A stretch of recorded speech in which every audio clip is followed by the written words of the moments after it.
ನಮಸ್ಕಾರ ಗೆಳತಿಯರೇ, ರತ್ನಪ್ರಭಾ ಕನ್ನಡ ಲಾಗ್ ಚಾನಲ್ಗೆ ಸ್ವಾಗತ. ನಾನು ಇವತ್ತು ಪುಟ್ಟದಾದಂಥ ಒಂದು ಬಾವಿಯನ್ನು ಮಾಡಿದ್ದೆ.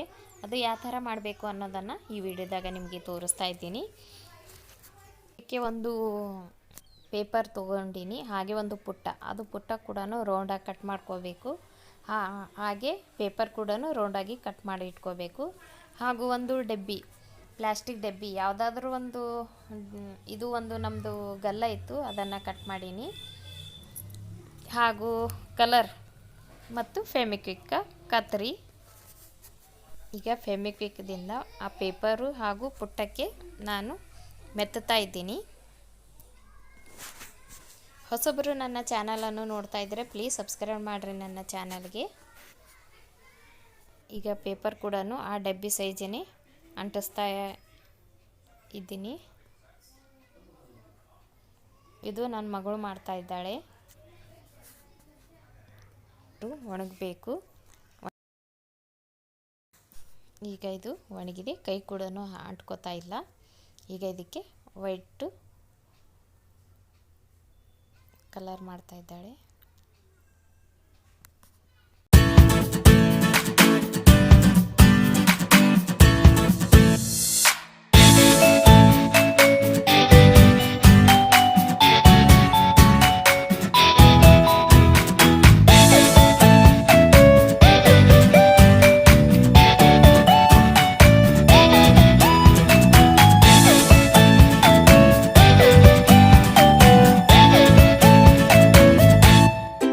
ಸ್ವಲ್ಪ ಕಲರ್ ಕೂಡ ಮಾಡ್ತಾಳೆ, ಅದು ವಿಡಿಯೋ ಸ್ವಲ್ಪ ಸ್ಕಿಪ್ ಆಗಿದೆ.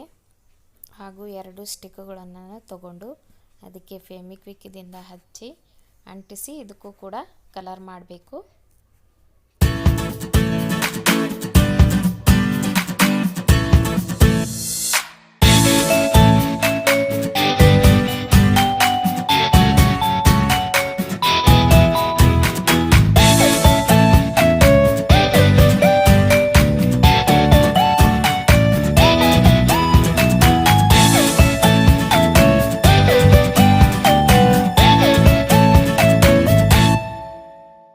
ಈಗ ಇದನ್ನೆಲ್ಲ ಅಂಟಿಸ್ಬೇಕು. ಈಗ ನೋಡ್ಬೋದು ಯಾವ ಥರ ಆಗಿದೆ ಅಂತ. ಅವು ಸ್ಟಿಕ್ಗಳು ಕಲರ್ ಹಚ್ಚಿ ಅಂಟಿಸಿದ್ದಾಳೆ. ಹಾಗೂ ಪೇಪರ್ ಕೂಡ ಕಲರ್ ಮಾಡಿ ಈಗ ಬಾವಿ ರೆಡಿಯಾಗ್ಯದ ನೋಡ್ರಿ. ಚಿಕ್ಕದಾದಂಥ ಬಾವಿ ರೆಡಿ.